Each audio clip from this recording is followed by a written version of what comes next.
R2R technology has always been restricted to desktop users, so it was a big surprise to me when Hiby launched a player that has an R2R dock with full integration in a portable music player. This is a purist music player with only music playback as its main purpose, but it has a FIR filter, it has an R2R dock chip, multiple filter integrations for the R2R dock chip, OS/NOS integration, and it is all priced at $480.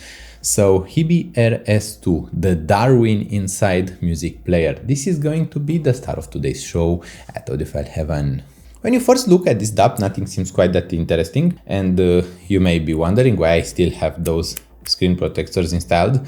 That is because while taking the photos and the video reviews, I actually placed it on a ton of surfaces that would have left ugly scratches. The metallic part doesn't scratch, which is pretty cool, but the covers for the plastic sheets did scratch quite a bit. So I try to leave those on just so that I can make sure that I don't get scratches on those units. I prefer having perfectly working units and with no scratches because I'm a bit of a freak about this. Even on my smartphone, I don't have any scratches. I replace the screen protector every 3 to 4 weeks. Just don't like having scratched things.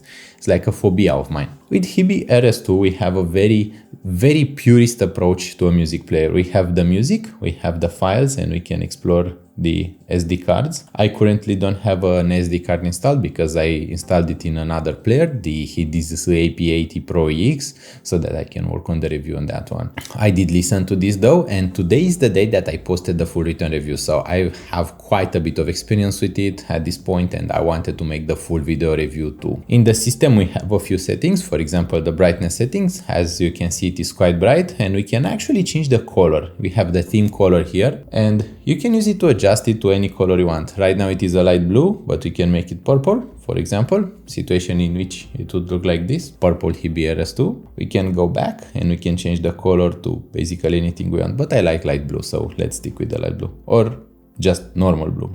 That one was an aqua. This is how light blue looks like. It is even more beautiful. By default, it comes a kind of green, and I don't really understand why. Hiby music is yellow. Dark technology would be a gray color. Why green? I don't know. It just looked a bit like the movie Matrix. I enjoyed that movie, so I left it like that while taking the photos and the b-rolls for this review. Right now I leave it on light blue. I like this blue color. You could have probably guessed that since most of the backgrounds I use in my videos are blue, so it's not that hard to tell. We have MSEB, or Magic 8 Ball Sound Equalizer. Hope I got that right.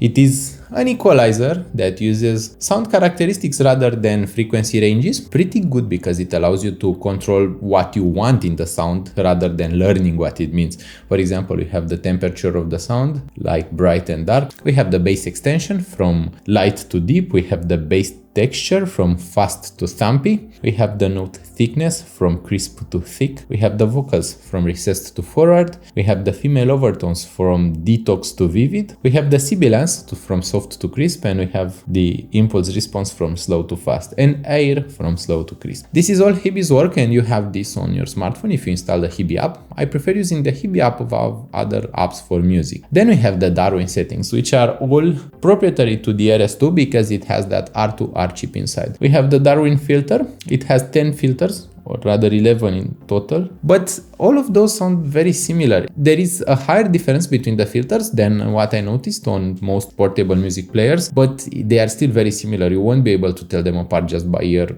You even switching them side by side, sometimes you won't be able. So I left it at Darwin 10 and Darwin default for my listening impressions. We have the NOS/OS filter. NOS means no oversampling and OS means oversampling. If you engage the NOS, then it will turn into no oversampling.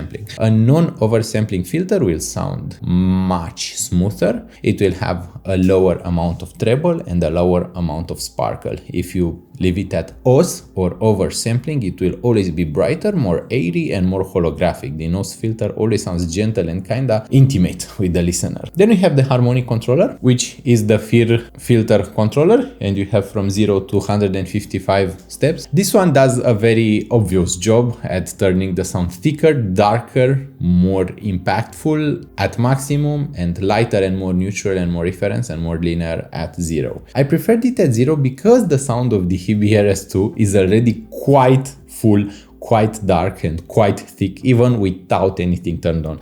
So if I was to rank the Hiby RS2, comparing it to other DAWs that I have, it would be probably the thickest sounding DAW with the most bass quantity, most bass emphasizes, but it still has a very bright and sparkly treble. So you never feel like it is struggling for air. You always feel like this sounds really good, this sounds really natural, it has a beautiful bass, it has a ton of substance in the music. You never stop and think to yourself, wow, this doesn't have enough something. It has everything, it has enough of everything, and that is what I appreciate about it. It has true gapless playback as far as I can tell. It can play both through folders and through albums, which are both useful if you like to play your collection. It also has a true shuffle mode and you can go back on that shuffle. It can read MQA and DSD files, not just Red Book FLAC. It can resume from last position if you have a larger collection, for example a whole album in one single FLAC file and you want to resume it from there. It has a crossfade function. Replay gain, also that is pretty cool, because if you are leveling your music with replay gain so that you don't go from very quiet to very loud, it can use that, and that is pretty much about it. It doesn't have a lot of settings, so if you are looking for Bluetooth, if you are looking for Wi-Fi, if you are looking for anything else that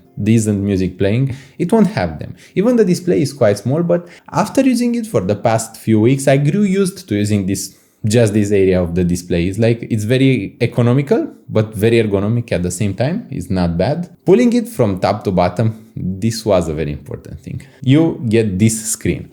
And on this screen, I assumed that that slider was either the song seek position or the brightness of the display. No, it is the volume. You can just slide your finger to adjust the volume. I think that is a very courageous move, but at the same time, it is a very dangerous move, because at some point I thought to myself, yeah, I want to go like to 2/4 of this song. And I just did this and pressed there. And the sound got incredibly loud all at once. It has a good amount of driving power, especially if you are using EMs. It is going to be able to drive any earphones, portables, EMs, but it doesn't have enough driving power for hard to drive headphones. So no Hyphen HA1000 version 2, no Dan Clark Ion 2, no, not even LCD to see from Audes, no. It is best paired with either portables, Ultrasound Signature, Crozone CZ10, and headphones that are easy to drive, or EMs like Ambient Acoustics MAD 16 or Unique Melody Mixed or Campfire Holocene and such. Yeah, that is where it shines best. I think that you are best if you are pairing the Hiby RS2 with a brighter sounding EM or headphone. For example, the Final Audio A8000 makes a very heaven-sent pairing with it, because it is very rich, very harmonic sounding. It has a ton of detail and a very good resolution, but at the same time it has an increased amount of body. And Final Audio A8000 is a pretty brightish kind of sounding DAW, a pretty brightish sounding EM, so pairing it with the Hiby RS2 results in a much more natural sound with better harmonics, with a more natural presentation, and they get much less fatiguing, which as a result made me enjoy both more. So I enjoy both the Hiby RS2 Darwin more, and I enjoy the Final Audio A8000 more. It is a beautiful little DAW, just tell me it isn't. At its price, you can grab many other DAWs. The mid-range DAW market is pretty full right now. We have the iBasso DX170. We also have the Tempotec V6, which is also priced similarly, so I would be saying this. If you need Bluetooth and Wi-Fi, Hiby RS2 doesn't have those. If you want a sound that is more neutral and more referenced, this isn't going to be for you. But if you want a sound that is delightful, thick, heavy, impactful, has a very beautiful low end and a ton of substance in music, a sound that is just delightful to listen to, a sound that is enjoyable in every aspect, a sound that doesn't have any treble roll-off but at the same time has a very strong bottom end, the Hiby RS2 is going to be beautiful as a music player. I thank you so much for watching. I hope my video has been beautiful to watch. I hope you'll consider subscribing to Audiophile Heaven. Also, don't forget to leave a like on this video, share your opinion about the Hiby RS2 and other opinions you want to have heard in the comment section of this video review. Also, don't forget to check the Amazon links in the video description if you want to purchase one of those. Purchasing from my Amazon links helps me build a slightly better studio. Thank you so much for watching, and I hope we'll see each other really soon. Bye bye.